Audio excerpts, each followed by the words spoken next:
ഞാൻ ഈ ചട്ടിയും തൂമ്പായിട്ട് പോകുന്നത് എങ്ങോട്ടാണെന്ന് അറിയാമോ? എൻ്റെ കുറേ നാളത്തെ ഒരു ആഗ്രഹമായിരുന്നു ഒരു സോയിൽ ക്ലേ ആർട്ടിൽ ക്രാഫ്റ്റ് ചെയ്യണമെന്ന്. അപ്പം കുറേ യൂട്യൂബേഴ്സ് ഇങ്ങനെ ഈ ക്ലേ വെച്ചിട്ട് കുറേ അടിപൊളി ഐറ്റംസ് ഒക്കെ ഉണ്ടാക്കുന്നത് അതിനെ കണ്ടിട്ടുണ്ട്. സോ എനിക്കും അത് ചെയ്യണം എന്നൊരാഗ്രഹം തോന്നി. ഞാനിതുവരെ കൈ കടത്താത്തൊരു മേഖലയായതുകൊണ്ട് അതെങ്ങനെയായി തീരും എന്നൊന്നും എനിക്കറിയില്ല. അപ്പം ആഗ്രഹങ്ങളൊന്നും വെച്ച് നീട്ടാതെ അത് അപ്പോഴേ ചെയ്ത് തീർക്കുന്നതല്ലേ നല്ലത്. അപ്പം നമുക്ക് ആ ക്രാഫ്റ്റൊക്കെ ഉണ്ടാക്കണമെങ്കിൽ നമുക്ക് ആദ്യം ക്ലേ വേണമല്ലോ. അപ്പോൾ ഇന്ന് ക്ലേ ഉണ്ടാക്കുന്ന പരിപാടിയാണ്. അപ്പം നമ്മൾ ഈ ക്ലേ ഉണ്ടാക്കാൻ വേണ്ടി മണ്ണ് എടുക്കുമ്പോഴത്തേക്കിന് ഈ മണ്ടയ്ക്ക് കിടക്കുന്ന മണ്ണെടുക്കാതെ കുറച്ച് കിളച്ചിട്ട് കിട്ടുന്ന മണ്ണില്ലാതെ എടുക്കാൻ വേണ്ടിയിട്ട് കഴിവതും ശ്രമിക്കുക. എന്നിട്ട് അതിൽ കുറേ പ്ലാസ്റ്റിക്കും വേരും അങ്ങനത്തെ ഐറ്റംസൊക്കെ കാണത്തില്ലേ, അതെല്ലാം എടുത്തൊന്ന് മാറ്റിയിട്ട് പിന്നെ കുറേ കല്ലും കാര്യങ്ങളൊക്കെ കാണത്തില്ലേ, വലിയ കല്ലുകളൊക്കെ, അതൊന്ന് പെറുക്കി സെപ്പറേറ്റ് ചെയ്ത് മാറ്റിയെടുക്കുക. എന്നിട്ട് ഞാനിതുപോലെ ഒരു അരിപ്പ് എടുത്തിട്ട് ഇങ്ങനെ അരിച്ചെടുത്തു ഞാൻ. പക്ഷെ അതിൻ്റെ ആവശ്യമൊന്നുമില്ല കേട്ടോ. ഞാൻ ആദ്യമായിട്ട് ചെയ്യുന്നത് കൊണ്ട് തന്നെ ഞാൻ പറഞ്ഞില്ല, അതിൻ്റേതായ ഒരു പോരായ്മകളാണിത്. ഞാൻ ഓർത്തു ഇങ്ങനെ അരിപ്പ് വെച്ച് അരിച്ചെടുക്കുമ്പോൾ നല്ല മണ്ണ് കിട്ടുമല്ലോ എന്നൊക്കെ.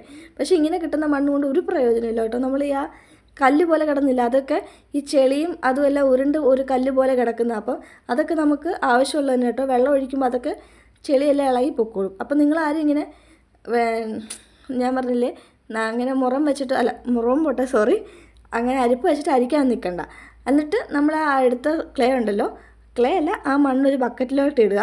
നമ്മൾ ഈ ക്ലേയിലും ചെള്ളക്കകത്തൊക്കെ കളിക്കുമ്പോഴത്തേക്കിന് കൈയും കാലും ഒക്കെ ചൊറിഞ്ഞു പൊട്ടാനുള്ള ചാൻസസ് ഉണ്ട്. അലർജി ഉള്ളവർ ഇത് പണിക്ക് പോരരുത്. എൻ്റെ കൈയും കാലും ഒക്കെ അത്യാവശ്യം നന്നായിട്ട് ചൊറിഞ്ഞു പൊട്ടിയിട്ടുണ്ട്. അപ്പോഴത്തേക്കിന് ഈ ക്ലേ ഉണ്ടല്ലോ നമ്മൾ വെള്ളം ഒഴിച്ചിട്ട് കുറച്ച് നേരം റെസ്റ്റ് ചെയ്യാൻ വെക്കണം. ഒരു മണിക്കൂറൊക്കെ റെസ്റ്റ് ചെയ്യാൻ വെച്ച് കഴിയുമ്പോൾ തന്നെ ഇത് അടിയും.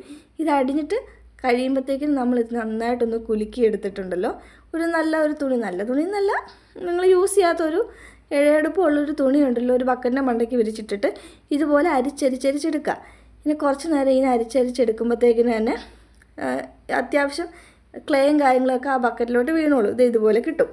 അത് കഴിഞ്ഞിട്ട് പിന്നെ നമ്മൾ അതുപോലെ തന്നെ ആ ക്ലേ എല്ലാം ഇട്ട് കഴിഞ്ഞിട്ട് കുറച്ച് വെള്ളം ഒഴിച്ചിട്ട് ഇങ്ങനെ വെക്കുക. ഞാനിതൊരു 2-2.5 മണിക്കൂർ ഇങ്ങനെ റെസ്റ്റ് ചെയ്യാൻ വെച്ചിട്ടുണ്ടായിരുന്നേ. അങ്ങനെ റെസ്റ്റ് ചെയ്ത് കഴിയുമ്പോഴത്തേക്കിന് നമ്മുടെ ഈ ക്ലേ ഉണ്ടല്ലോ, ഈ ക്ലേ എല്ലാം കുറേ അടിഞ്ഞ് ഈ ബക്കറ്റിൻ്റെ അടിയിൽ കിട്ടും. അങ്ങനെ ബക്കറ്റിൻ്റെ അടിയിൽ ക്ലേ കിടക്കുമ്പോഴത്തേക്കിനും നമ്മൾ പതിയെ എന്തെങ്കിലും ഒരു കപ്പോ വല്ലതും വെച്ചിട്ട് നമ്മൾ ആ വെള്ളമെല്ലാം കോരിക്കളയുക, ഈ ക്ലേയിൽ തട്ടാതെ. അങ്ങനെ ചെയ്ത് കഴിയുമ്പോഴത്തേനും നമുക്ക് ഇതുപോലെ ഒരു ചോക്ലേറ്റ് കളറിൽ നല്ല സോഫ്റ്റ് ആയിട്ടുള്ള ക്ലേ കിട്ടും. ക്ലേ ആയിട്ടില്ല, അതിൻ്റെ ഒരു സെക്കൻഡ് സ്റ്റെപ്പ് വരെ നമ്മൾ കഴിഞ്ഞു, ഏകദേശമൊക്കെ കഴിഞ്ഞ് വരുന്നുണ്ട്. എന്നിട്ട് അത് നന്നായിട്ട് മൊത്തം എടുത്തതിന് ശേഷം കുറച്ചും കൂടെ വെള്ളം ഒഴിച്ചിട്ട് അത് നമുക്ക് റെസ്റ്റ് ചെയ്യാൻ വെക്കണം.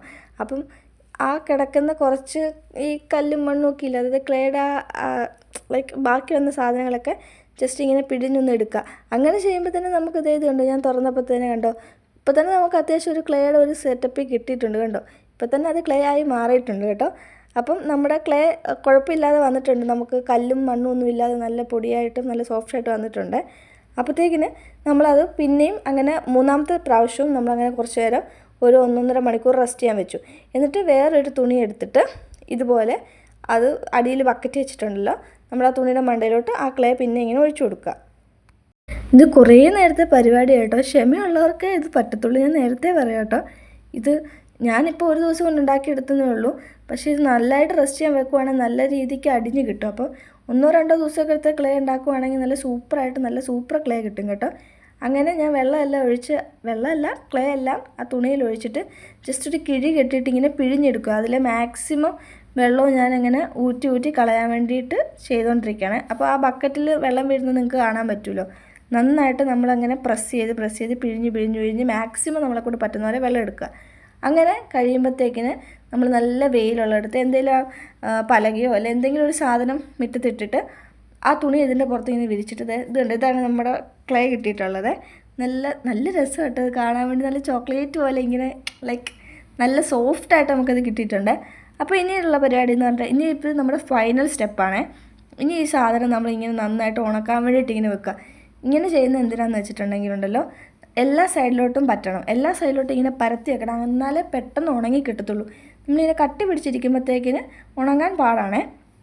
അപ്പം നമ്മുടെ ഡ്രൈ ആയി വന്നിട്ടുണ്ട്. ഇത് കുറച്ച് ഡ്രൈ ആയിട്ടുണ്ട്, ഇനിയും ഡ്രൈ ആവാനുണ്ട്. കാരണം തൊടുമ്പോഴത്തേക്കിന് നമുക്ക് കയ്യിൽ ഒട്ടി പിടിക്കുന്നുണ്ട്. അപ്പോൾ കുറച്ചും കൂടെ ഡ്രൈ ആവാനുണ്ട്. അപ്പോൾ നമ്മളിങ്ങനെ വെയിറ്റ് ചെയ്തിരിക്കുക. ഞാൻ എന്നിട്ട് ഇത് ക്ലേ ആക്കി കയ്യിലെടുക്കുന്ന ഒരു വീഡിയോ ഞാൻ ചെയ്തിട്ടുണ്ടായിരുന്നു. പക്ഷേ ഞാൻ സ്റ്റാൻഡിൽ ഫോൺ വെച്ചിട്ട് വീഡിയോയുടെ സ്വിച്ച് ഓണാക്കാൻ മറന്നുപോയി. അപ്പോൾ അതിൻ്റെ വീഡിയോ കിട്ടിയില്ല കേട്ടോ, സോറി.